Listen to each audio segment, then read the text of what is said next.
लो गुड़िया, मैं आपकी पेंसिल भी ले आई हूँ। अब ना गुम कर देना, हर रोज अपनी पेंसिल गुम करके घर आ जाती हो।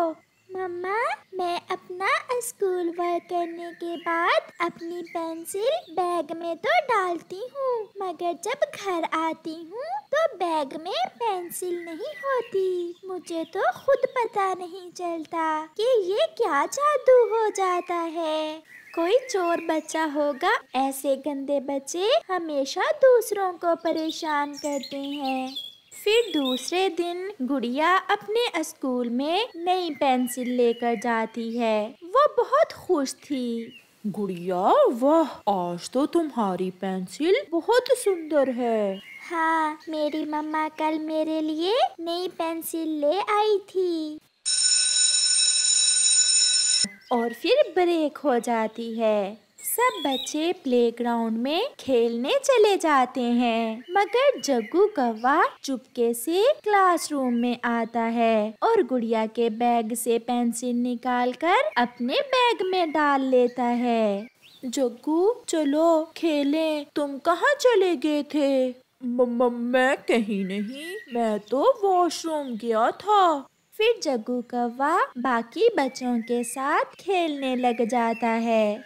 जब गुड़िया घर जाकर अपना होमवर्क लिखने के लिए अपना बैग देखती है तो उसमें पेंसिल नहीं थी। गुड़िया रोने लग जाती है।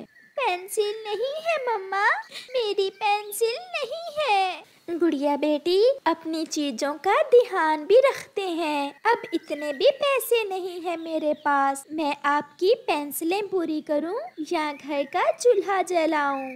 मम्मा, मैंने होमवर्क लिखना है, प्लीज मुझे नई पेंसिल ला दें। मिठू टीचर बहुत मारेंगे अगर होमवर्क ना लिखा तो। अच्छा, मैं अभी ला कर देती हूँ, मगर कल फिर ना गुम कर आना।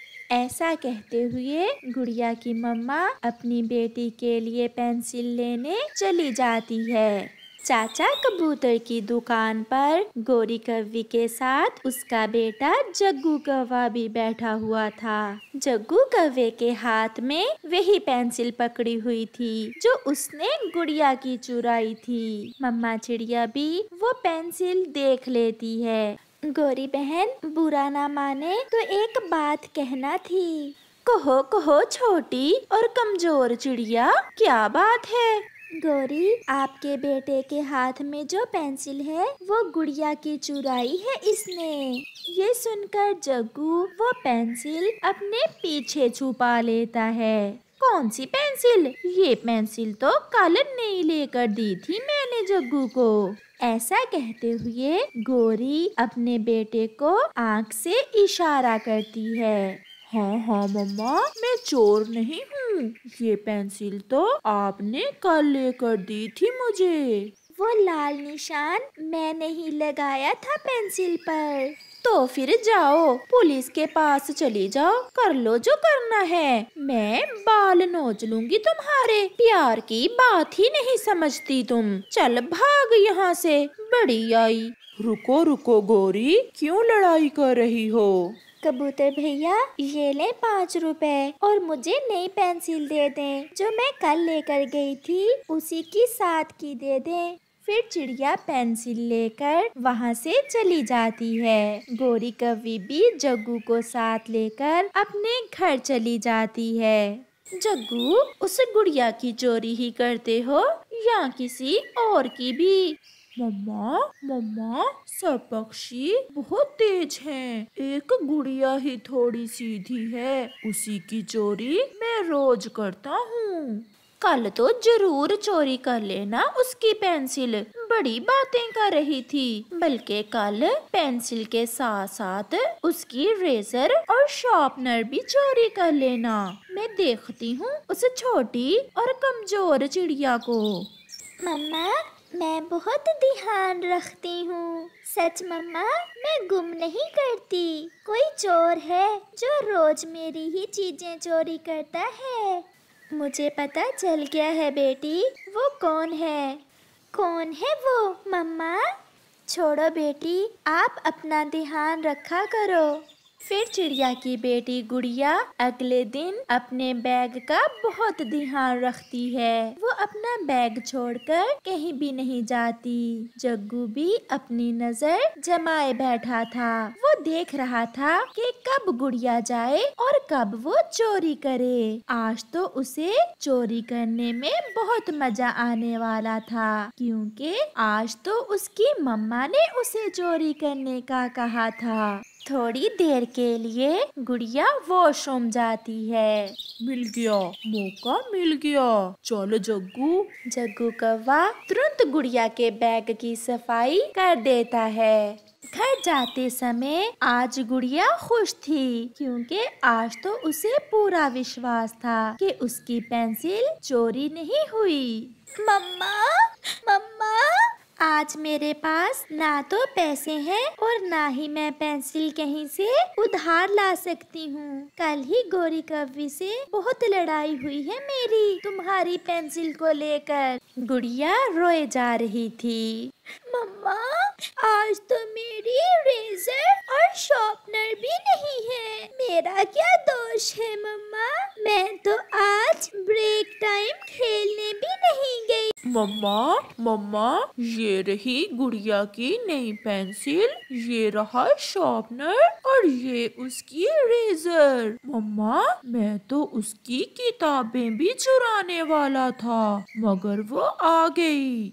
अब पता चलेगा छोटी और कमजोर चिड़िया को। कल बड़ी बातें कर रही थी। शाम को गुड़िया नदी पर पानी पीने जाती है। आज उसने अपना होमवर्क भी नहीं लिखा था। वो बहुत परेशान थी। वो जब से स्कूल से आई थी वो तो रोए ही जा रही थी। फिर वो नदी से पानी पीती है और दूर पहाड़ों पर जाकर बैठ जाती है। वो जंगल की उस दिशा में पहली बार आई थी। गुड़िया बैठी हुई थी कि उसकी नजर एक अजीब से पेड़ पर जाती है। गुड़िया उस पेड़ के पास जाती है तो वो हैरान हो जाती है। उस पेड़ पर मुख्तलिफ रंगों की पेंसिल्स, शार्पनर्स और रेजर लगे हुए थे। मैं नेकी का पेड़ हूँ, सदियों से ऐसे ही दुखी पक्षियों की मदद करता आया हूँ। गुड़िया बेटी, अपनी जरूरत के अनुसार चीजें लो और खुश हो जाओ। गुड़िया को अपनी आँखों पर विश्वास नहीं हो रहा था। मैं भी हमेशा ऐसे ही नेकी के काम करूँगी और कभी बुराई नहीं करूँगी। जाओ, और जग्गू को उसके किए की सजा भी मिलने ही वाली है।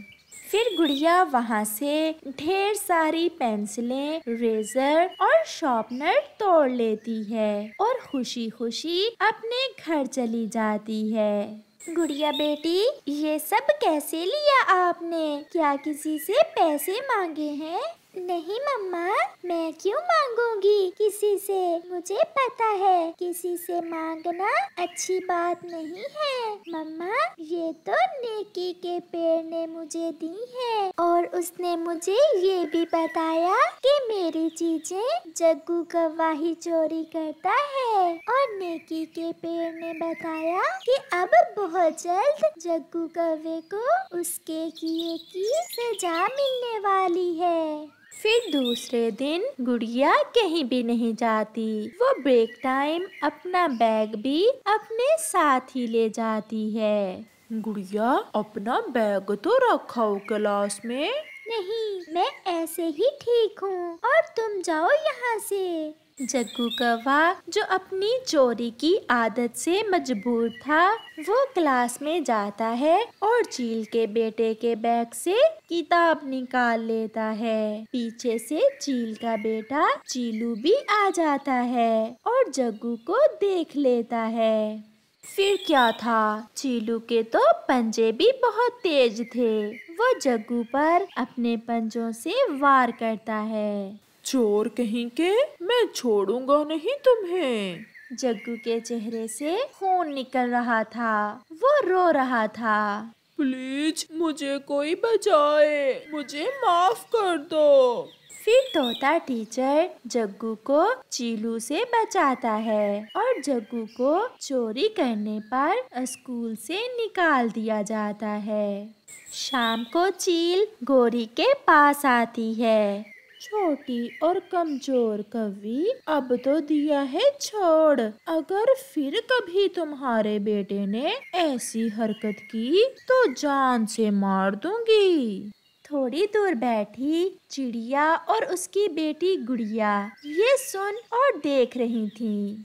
देखा बेटा, कुदरत का न्याय, ऐसे ही कहा था इस गोरी ने मुझे और आज सबके सामने बेइज्जत हुई है। गोरी, हमारा जग्गू अब बड़ा हो गया है। मैं सोच रहा हूँ कि अब अपने जग्गू की शादी कर दें।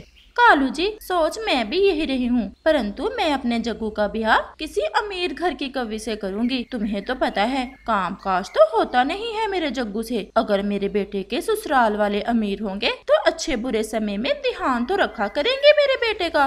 गोरी, अमीरी और गरीबी सब भगवान के हाथ है। हम कोई सुंदर सी कवि को देकर ब्याह लेते हैं जग्गू को। ऐसा तुम सोचना भी ना, मैं तो अपने जग्गू का ब्याह अमीरों में ही करूँगी और मैंने तो अपने जग्गू के ससुराल वालों से अपने लिए एक सोने का हार भी लेना है।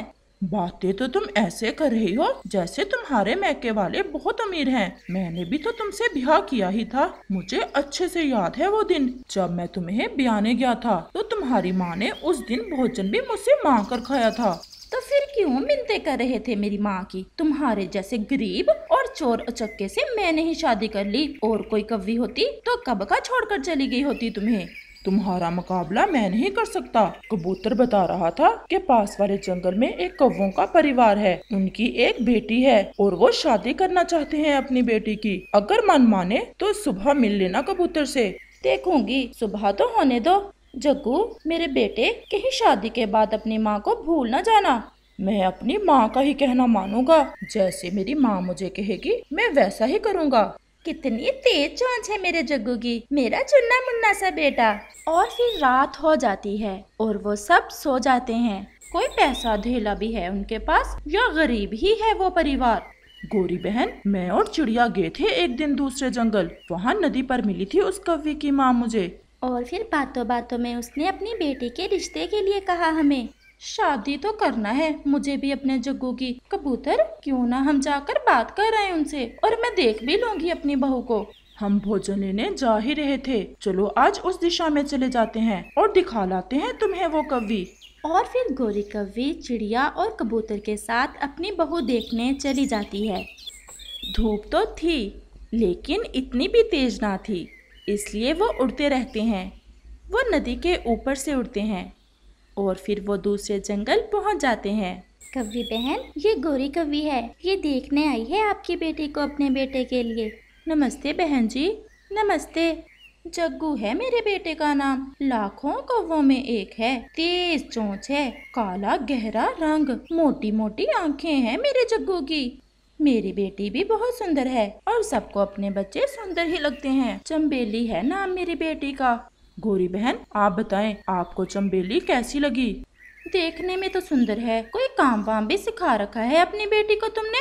गोरी बहन, मेरी बेटी सब काम कर लेती है, जैसे भोजन की खोज, घोंसला बनाना और बारिश में उड़ना, सब सिखा रखा है मैंने अपनी बेटी को।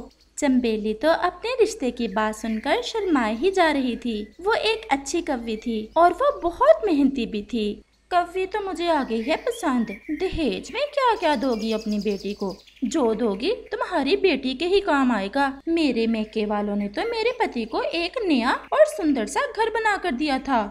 ये बात सुनकर कबूतर की हंसी निकल जाती है। गोरी बहन, कालू की बात कर रही हो ना? कबूतर चुप कर जाओ, ऐसा ना हो कि गोरी हमारे ही पीछे पड़ जाए। बहन जी, चंबेली के पापा तो तभी मर गए थे जब चंबेली अंडे से अभी निकली ही थी। मेरे पास दहेज में देने को तो कुछ नहीं है, लेकिन मैंने अपनी बच्ची को पढ़ा लिखा कर एक अच्छी कवि बनाया है। बस यही आभूषण है मेरी बच्ची के पास, और एक ये सोने का हार है। ये दूंगी मैं अपनी बेटी को। ये मुझे मेरी माँ ने दिया था। सोने का है ना? असली सोने का है। बहन, मुझे ये रिश्ता स्वीकार है। अगर मेरे जग्गू को देखना है तो हमारे साथ ही आ जाओ। चिड़िया और कबूतर मेरे पुराने जाने वाले हैं, ये रिश्ता लेकर आए हैं तो फिर अच्छा ही होगा। तो फिर कल आ जाएंगे अपने जग्गू की बारात लेकर, जैसे आप सबकी इच्छा। अब हम चलते हैं कव्वी बहन, कल मिलेंगे। और फिर वो सब वहाँ से चले जाते हैं। चिड़िया कितनी लालची है ये गोरी भी, हार का सुनकर तो तुरंत रिश्ते के लिए हाँ कर दी। ये तो है ही लालची, अब देखें अपनी बहू के साथ क्या करती है। और फिर शाम हो जाती है और वो दोनों अपने अपने घरों को चले जाते हैं। वो हार तो बहुत सुंदर था, अगर वो हार मुझे मिल जाए तो मैं तो जंगल की सबसे सुंदर कवि बन जाऊं। अगर मैं उसे बिहा कर ले भी आई तो वो कौन सा वो हार मुझे दे देगी। और फिर गोरी के दिमाग में एक शैतानी आती है और वो अपने घर चली जाती है। देख आई हो रिश्ता? देख तो आई हूँ, लेकिन मेरा मन नहीं मान रहा। गरीब सा परिवार है, दहेज में देने को भी कुछ नहीं है और कवि भी ज्यादा सुंदर नहीं है। मुझे तो पहले ही पता था, जैसे तुम्हारा मन करे, मुझे क्या। और फिर रात हो जाती है और कालू तो सो जाता है, लेकिन गोरी कव्वी ने कोई और ही योजना बनाई हुई थी। जग्गू चलो, हमें दूसरे जंगल जाना है। लेकिन मम्मा इस समय चोरी करना है और तुम्हें मैंने अच्छे से सिखा रखा है कि चोरी रात को ही की जाती है। चोरी? मम्मा फिर तो बहुत मजा आने वाला है। लेकिन मम्मा क्या चोरी करना है? जग्गू यहाँ मैं गई थी ना आज तुम्हारा रिश्ता देखने, वो कव्वी तो मुझे सुंदर नहीं लगी, लेकिन एक हार है उनके घर में, वो तो है भी सोने का, वो चुराना है मुझे। शादी तो मैं अपने जग्गू की कर ही दूंगी कोई सुंदर सी कव्वी देखकर। तो फिर चले मम्मा, पापा भी सो गए हैं। और फिर गोरी कव्वी अपने बेटे जग्गू को साथ लेकर दूसरे जंगल हार चुराने चली जाती है। वो तो ऐसे उड़ रहे थे जैसे उनके पंख बिजली से चल रहे हों। वो नदी से गुजरते हैं, रास्ते में कोई पक्षी उन्हें नहीं मिलता। गोरी कव्वी खिड़की में से देखती है। जग्गू तुम यहीं बैठो, मैं जाती हूँ घर के अंदर और तुम इधर उधर ध्यान रखना। और फिर गोरी कव्वी उस कव्वी के घर के अंदर चली जाती है। हार कहाँ पड़ा था ये तो वो पहले ही देख गई थी, इसलिए वो तो सीधी हार के पास जाती है। और फिर जैसे ही गोरी हार उतारने लगती है तो मम्मा कव्वी की आंख खुल जाती है। चोर चोर, मेरे घर में चोर आ गए। गोरी कव्वी जैसे ही भागने की कोशिश करती है तो उसकी पूंछ वहाँ पड़े दिए से लग जाती है और उसकी पूंछ को आग लग जाती है। गोरी बहन ये क्या, आप मेरा हार चोरी करने आई थी? जो भी हुआ सब बताऊंगी, पहले मेरी पूंछ की आग बुझा दो। कव्वी मेरा शरीर जल रहा है, मैं सब बताऊंगी, मेरी पूंछ की आग बुझा दो। अच्छा यही है, तुम यहाँ से भाग जाओ और खुद ही बुझाओ अपनी पूंछ की आग।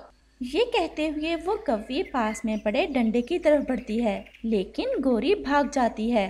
भाग जग्गू भाग, पकड़े गए हम। मम्मा मम्मा आपकी पूंछ तो जल रही है।